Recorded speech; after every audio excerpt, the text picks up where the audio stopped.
What's up guys, welcome back to my channel. So pag-uusapan natin ang mga balita sa boxing. Unified Heavyweight Champion Alexander Usyk versus Tyson Fury.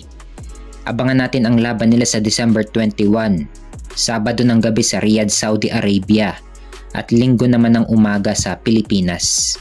May kartada si Alexander Usyk na 22 wins with 14 knockout at walang talo, samantalang si Tyson Fury naman ay may kartada na 34 wins with 24 knockout at may isang talo. Pinangako ni Fury na ina-knockout niya si Usyk sa gabi ng mismong laban nila. Nung unang laban nila, nanalo si Alexander Usyk via split decision at nagkaroon na ulit ng undisputed champion sa heavyweight division mula pa sa panahon ni Lennox Lewis. Pero si Alexander Usyk ang kauna-unahang naging undisputed champion ngayong 4-belt era sa heavyweight division. Pero kamakailan lang, binakante din ni Usyk ang kanyang IBF heavyweight title dahil ayaw na ni Usyk na mag-aksaya pa ng panahon na lumaban pa sa mga mandatories. At isa pa, mas malaki ang kikitain niya sa rematch nila ni Tyson Fury. Kaya mas minabuti na lang ni Usyk na ibakante na lang ang IBF title niya. At na-promote naman si Daniel Dubois from interim champion to full champion. Unang defense ni Dubois laban kay Anthony Joshua.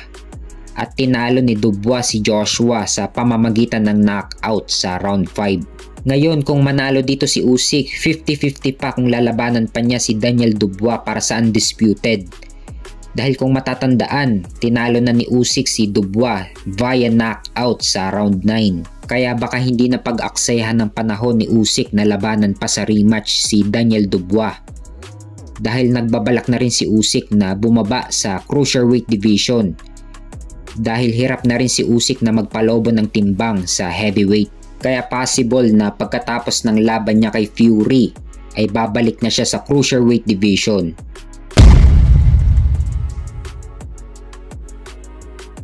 Sa kabilang banda naman, Unified Super Middleweight Champion Canelo Alvarez sumagot na sa bagong offer sa kanya ni Turki Al-Sheikh. Pahayag ni Turki Al-Sheikh na we are ready to talk to Canelo Alvarez, but it must be directly.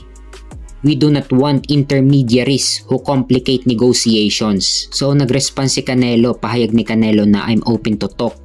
So magandang senyalis ito dahil mas lumalakas na ngayon ang posibilidad na mangyari na ang laban ni Canelo Alvarez at Terence Crawford. Kung dati fantasy fight lang ang laban nila, ngayon may posibilidad na mangyari ang laban nila. Basta offeran mo lang ng malaki si Canelo, papayag agad yan. Basta sa 168 pounds maglalaban. Business na lang kasi ang hinahabol ni Canelo. Hindi na lumalaban si Canelo sa mga mandatories na hindi gaanong kilala o hindi marketable. Dahil may edad 34 na si Canelo at palipas na rin ang kanyang prime. Ang iniisip na lang ngayon ni Canelo sa boxing ay business. Kung mamimili man siya ng kalaban yung kilalang kilala at marketable at hindi gaanong delikado para sa kanya at kayang-kaya niyang talunin tulad kila Jaime Munguia at Edgar Berlanga. Kaya yung laban kay Terence Crawford hindi gaanong delikado kay Canelo to dahil manggagaling pa si Crawford sa mababang dibisyon tulad nung ginawa ni Jermell Charlo na nanggaling sa 154 at umakyat sa 168 upang labanan si Canelo. Ganon din si Crawford ngayon, manggagaling si Crawford sa 154 at aakyat siya sa 168 upang labanan si Canelo. Kung manalo dito si Crawford, magiging unified champion siya sa super middleweight. Pero matinding misyon ang kailangan gawin ni Crawford para matalo niya si Canelo. Hindi tiyak kung madadala pa ni Crawford yung lakas niya sa 168. Kasi nung umakyat si Crawford sa 154, nakita natin na yung lakas at knockout power ni Crawford sa welterweight ay hindi na niya nadala sa super welterweight nung nilabanan niya si Madrimov. Tapos ngayon tatalon pa si Crawford ng dalawang dibisyon para labanan si Canelo. Hindi tiyak dito kung madadala pa ni Crawford yung lakas niya. Alam natin na matigas ang panga ni Canelo at wala pang nakakapagpabagsak kay Canelo sa buong boxing career niya. At isa pa, dibisyon ni Canelo ang 168. Kaya ang pag-asa lang dito ni Crawford ay daanin sa puntos si Canelo. Samantalang si Canelo naman ay sanay na siya na lumaban sa mas malaki pa sa kanya. At pinabagsak lang sila ni Canelo.